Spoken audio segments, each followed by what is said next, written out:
There's certain things that we do that a lot of people probably wouldn't want to do, and they shouldn't have to. Body recovery is a unique form of using your scuba diving skills, and it's definitely not for everybody. What keeps me able to continue to focus on that is that I tell myself, I have to see that so others don't have to.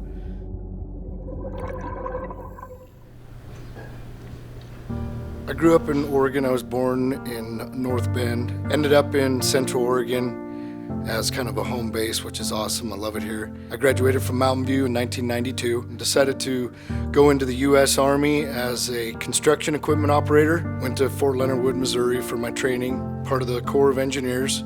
And I signed up for 2 years active duty. They had me stationed in Fort Stewart, Georgia. It was a good experience. You got paid to train and work and kind of get dirty and blow stuff up. It was kind of a fun time.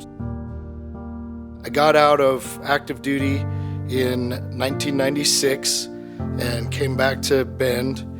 And at the time we had a National Guard unit here at the Armory that was an engineer unit. It was a 1249th Engineer Battalion. All in all, I ended up doing 9 years in the National Guard in that same unit.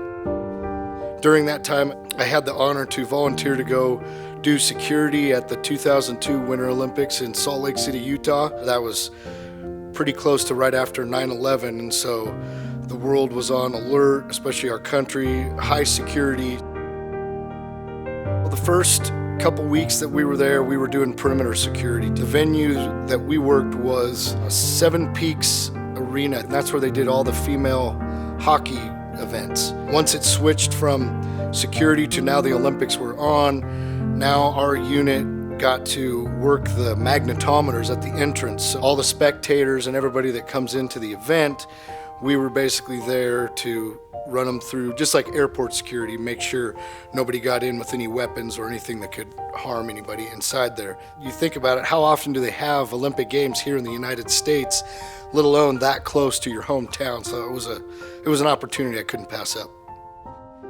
I ended up getting out in 2004. I had a back injury that happened on duty. At that point, I just figured it was best to just cut my losses and basically get out when my contract ended, and so that's why I got out. A lot of people ask me, oh, you must have been a scuba diver in the military because of what you're doing now. And I actually never dove once in the military. I got certified when I was 13 years old. This was back in like 1987. And I didn't know anybody that was a scuba diver, so I didn't really get to do it until 1 year as an electrician. I had an apprentice that was assigned to me, and he had recently gotten certified and had all his own gear. He took me out to Cultus Lake, and then I started getting into it a little bit more, and I thought, if I'm going to do this, I should maybe do some more continuing ed. And so I took advanced open water and rescue diver, and eventually became a scuba instructor, and then became an underwater criminal investigator. Lots of different training and lots of experiences of traveling around the United States. So in doing all that, I decided to put together my own nonprofit organization called Oregon Rescue Divers.